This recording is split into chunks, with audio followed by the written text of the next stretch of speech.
അസ്സലാമു അലൈക്കും വറഹ്മത്തുള്ളാ. കുറേ കാലമായിട്ട് ഇടയ്ക്കൊക്കെ ഓരോ പാട്ടുകളൊക്കെ ഉണ്ടാക്കാറുണ്ട്. ഏതൊക്കെ രീതി ഇട്ടാലും രീതിയിൽ ഇങ്ങനെ പാട്ടുണ്ടാക്കുക പഠിക്കുന്ന കാലത്തുള്ള സ്വഭാവമാണ്. പക്ഷേ പബ്ലിക് സ്പേസിലൊന്നും അങ്ങനെ അത് ഔട്ട് ചെയ്യാറില്ല.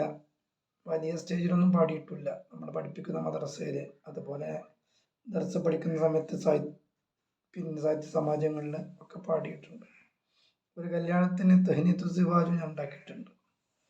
അപ്പോൾ ഇപ്പോൾ ഒരു അവസരം കിട്ടിയപ്പോൾ യൂട്യൂബ് ചാനലൊക്കെ ഉണ്ടല്ലോ, ചെറിയൊരു യൂട്യൂബ് ചാനലൊക്കെ ഉണ്ടല്ലോ. അപ്പോൾ അതിൽ നമ്മളെ ജാഥക്ക് നബിദിന ജാഥക്ക് സ്വീകരണം കിട്ടുമ്പോൾ അവിടെ പാടാൻ പറ്റിയ 4 വരി പാട്ട് ഞാൻ ഉണ്ടാക്കിയതാണ്.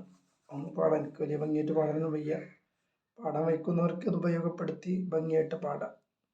ഭംഗിയായിട്ട് പാടിയൊരു വീഡിയോ എൻ്റെ അടുത്തുണ്ട്.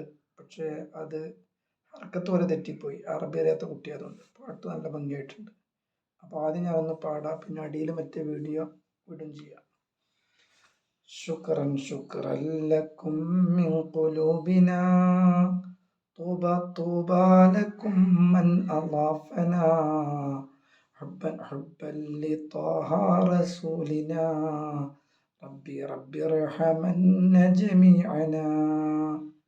ഈ പാട്ടിൻ്റെ അർത്ഥം പാട്ടാക്കിയിട്ട് പറന്ന് നന്ദി 1000 നന്ദികൾ സ്വീകരണം നൽകിയ സോദരിൽ തിരുത്വാഹ റസൂലിൻ്റെ ഹുബ്ബതിൽ റബ്ബെ കരുണ ചൊരിയണം സർവരിൽ. അസ്സലാമു അലൈക്കും വറഹ്മത്തുള്ളാഹി.